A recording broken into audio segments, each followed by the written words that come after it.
if your mom is a therapist or your wife is a sexual therapist, which one you think is okay? Oh, if my mom...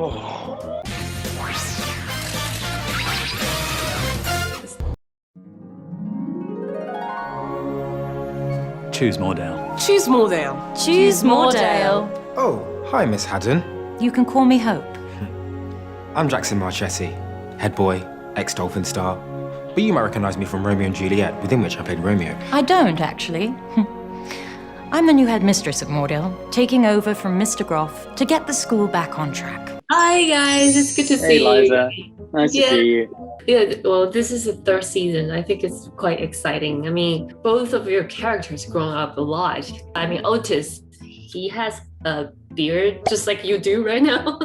I know, he's got a moustache. Well, I can actually make my moustache even better with some filters. I won't do it now. I'll get carried away. So which mustache do you think it looks better on you or Nachik? Well, I feel like it sort of needs this. Just the moustache by itself, I don't think so. Like, and how but about you're your entertainment. mustache? I'm stashing. We're both sporting a little bit of facial hair. We both got one. We're matching. Asa got one, and so I decided to as well. Maeve, wait. I'm in.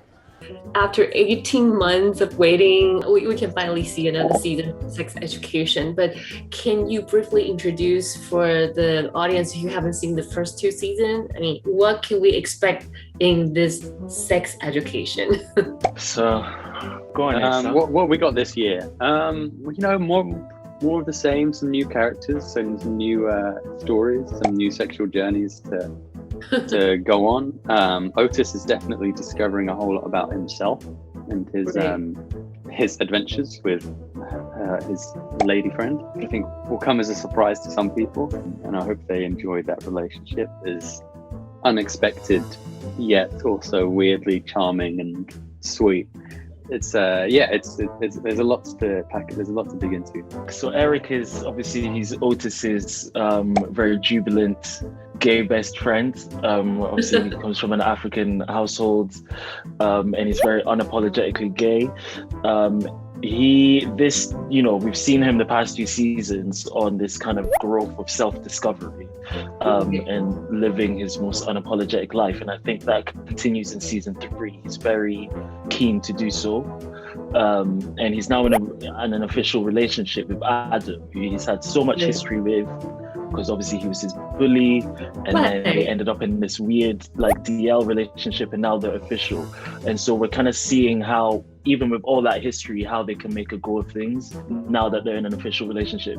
And he also comes a lot more closer in touch with his like heritage. He goes back to Nigeria for a wedding this season, and he kind of touches base with his culture and works through how that kind of informs his journey, like self-love. Right, self-love.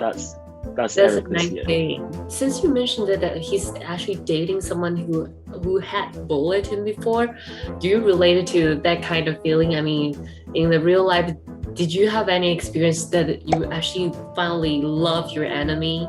No. I've never been in a situation like that. But I do commend Laurie for including this relationship in the show, because it's not a perfect one. It's not a fairy tale at all. Like, they've had a lot of like tricky history, and I think I very much appreciate the fact that she's doesn't make any of these relationships fairy tales. Like, they're real relationships, which means that they're hard and they're tough, and they come with their challenges and their obstacles.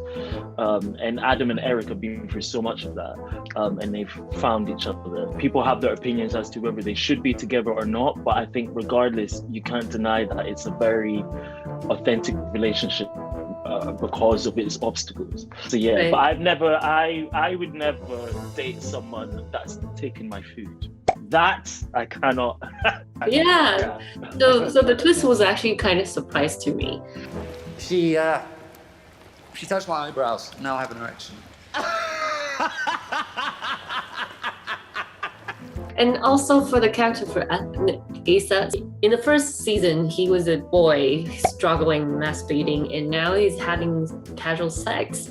What happened to him after the end of the season 2? What did happen? That's what we all want to know. He grew up a lot. He has grown up a lot. He's matured a lot.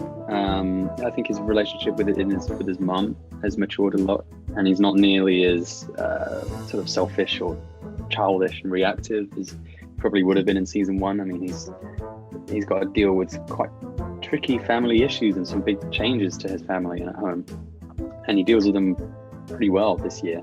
And I think that's all just part of his kind of emotional growth and so learning to stand up for himself a bit more, and also kind of take it on the chin a bit.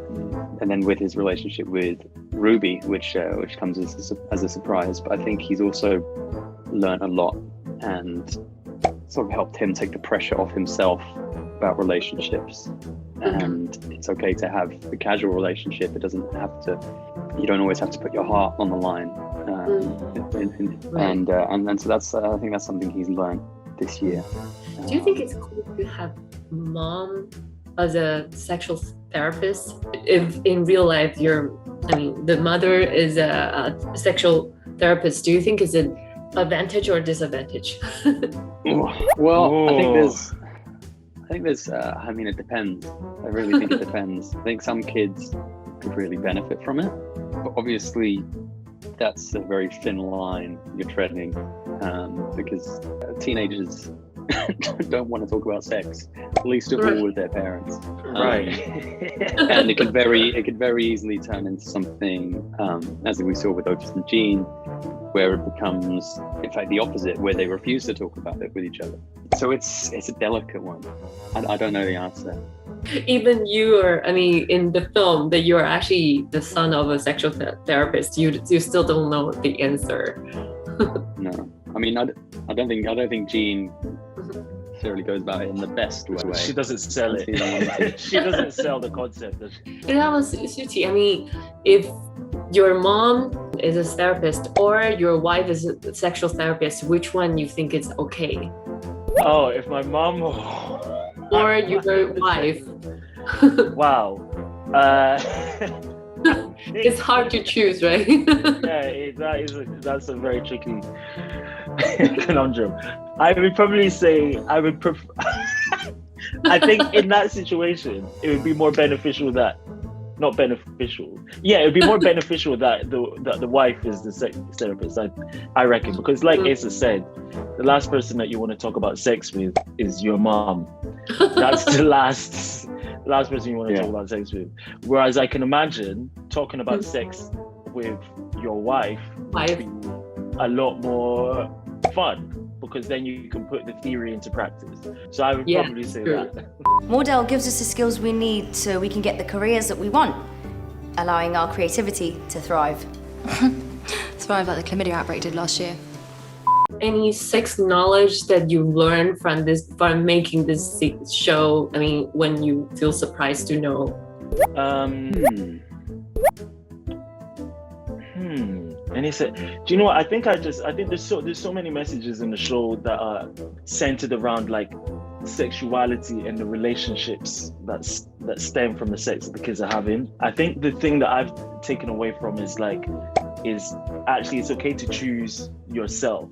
I think a lot of the characters on the show in seasons gone by have always kind of empowered themselves or empowered their friends, and I think definitely that's what I've taken away from it, is that one can empower themselves. You don't need somebody there all the time. Do you know what I mean? What about you, Mustache? What about Asa? Yeah, similarly, I think just an appreciation of the vast spectrum of sexuality. Everyone's so different, yet we all connect in the same kind of base sort of primal instinct. Right. Yeah, it can be such a spectrum. It is kind of fascinating. Definitely something I appreciated more being on this show. Thank you so much. And can you finally say hi to the fans in Taiwan? Hey, Taiwan. Hi, Taiwan. Thanks for watching the show. Bye, Taiwan. Thank you so much, and look forward to maybe 4th season.